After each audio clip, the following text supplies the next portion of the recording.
오늘 말씀은 야고보서 1장 12절부터 18절까지입니다. 시험을 참는 자는 복이 있나니 이는 시련을 견디어낸 자가 주께서 자기를 사랑하는 자들에게 약속하신 생명의 면류관을 얻을 것이기 때문이라. 사람이 시험을 받을 때 내가 하나님께 시험을 받는다 하지 말지니 하나님은 악에게 시험을 받지도 아니하시고 친히 아무도 시험하지 아니하시느니라. 오직 각 사람이 시험을 받는 것은 자기 욕심에 끌려 미혹됨이니 욕심이 잉태한즉 죄를 낳고 죄가 장성한즉 사망을 낳느니라. 내 사랑하는 형제들아 속지 말라. 온갖 좋은 은사와 온전한 선물이 다 위로부터 빛들이 아버지께로부터 내려오나니 그는 변함도 없으시고 회전하는 그림자도 없으시니라. 그가 그 피조물 중에 우리로 한 첫 열매가 되게 하시려고 자기의 뜻을 따라 진리의 말씀으로 우리를 낳으셨느니라. 아멘.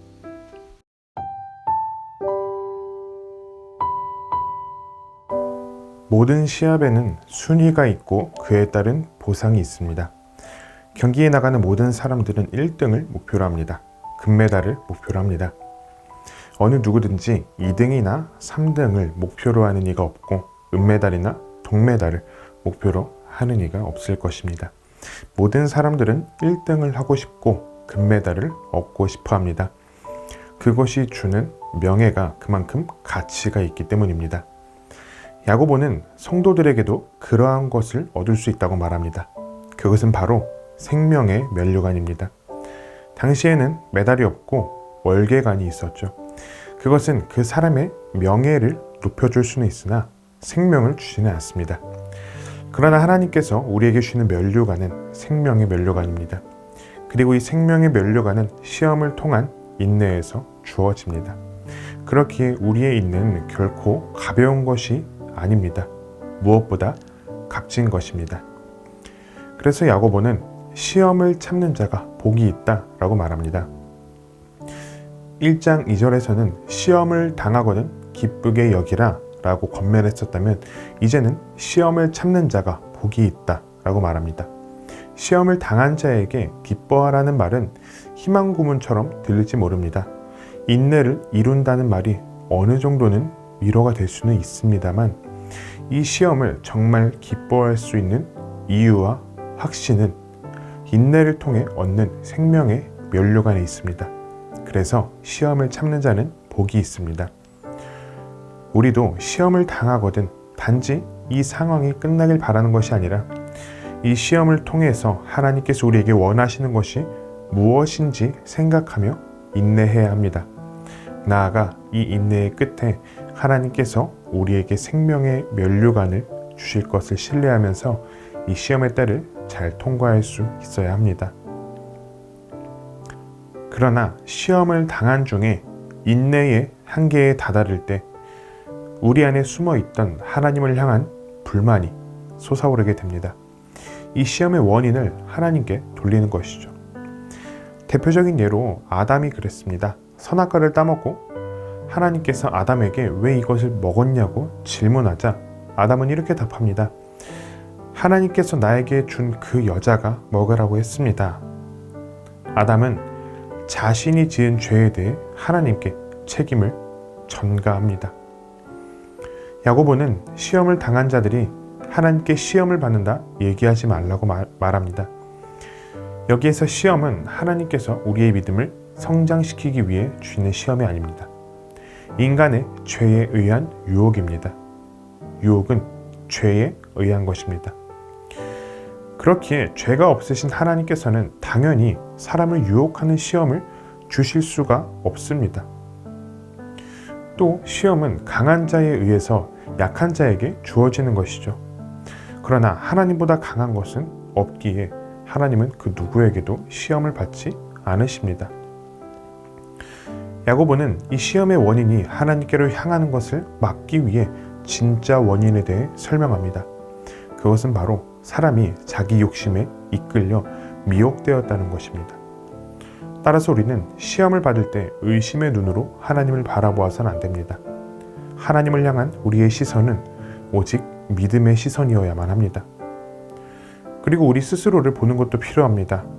우리 자신을 바르게 직시할 때 우리는 시험의 원인이 어디서부터 발생한 것인지 알 수 있게 됩니다.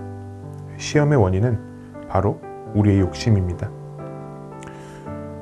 한편 끌려 미혹되다 라는 이 말은 어부가 낚시를 할 때나 그물로 고기를 모을 때 사용하는 표현입니다. 물고기가 어부가 주는 먹이를 보고 그것을 자기에게 해가 되는 것인지 모르고 달려들게 되면 물고기는 결국 죽음을 맞이하게 됩니다.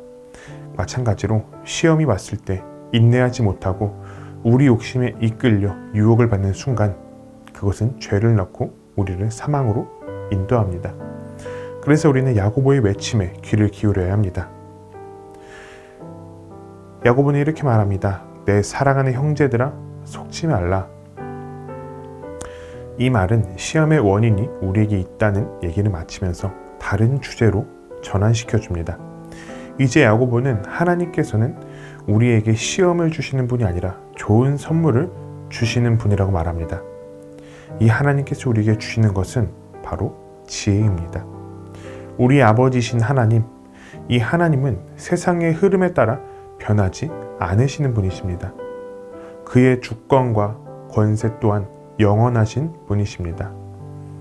그 하나님께서 우리를 돌보시며 우리에게 가장 필요하고 가장 좋은 선물을 주신다는 것을 기억하며 끝까지 인내해야 합니다.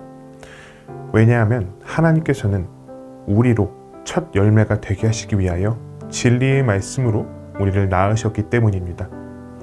다시 말하면 모든 인류 중에서 하나님께 드려지는 첫 열매, 곧 거룩한 백성이 되게 하시기 위하여 진리의 말씀이신 그리스도를 통해 우리를 새롭게 하셨습니다.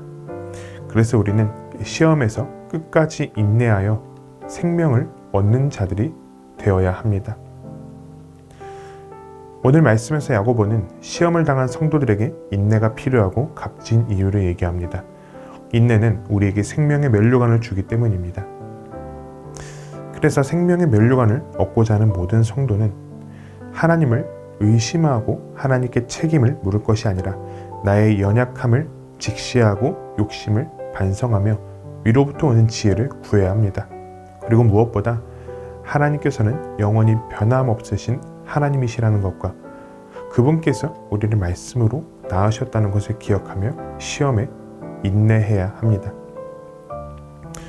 시험을 당할 때, 인내를 하고 있을 때, 그러다가 한계에 다다른 것 같을 때 우리를 위해 인내하신 그리스도를 기억하며 우리는 은혜를 구해야 합니다. 생명 없는 우리에게 생명을 주시기 위해 죽으신 예수님을 기억하며 우리에게 생명의 면류관을 씌워주시기 위해 친히 가시면류관을 쓰신 예수님을 기억하며 인내하는 우리가 됩시다. 결국 하나님을 향한 사랑과 그 은혜를 기억함이 우리를 인내하게 하며 승리하게 할 것입니다. 말씀을 생각하며 함께 기도하겠습니다. 주께서 우리를 위해 예비하신 생명의 면류관을 바라보며 인내하게 하옵소서. 시험을 통해 하나님을 더욱 배우게 하시고 그 사랑을 깊이 깨닫게 하옵소서. 오늘도 우리에게 좋은 것을 주고자 하시는 하나님을 바라보며 승리하는 청년 가족이 되기를 바랍니다.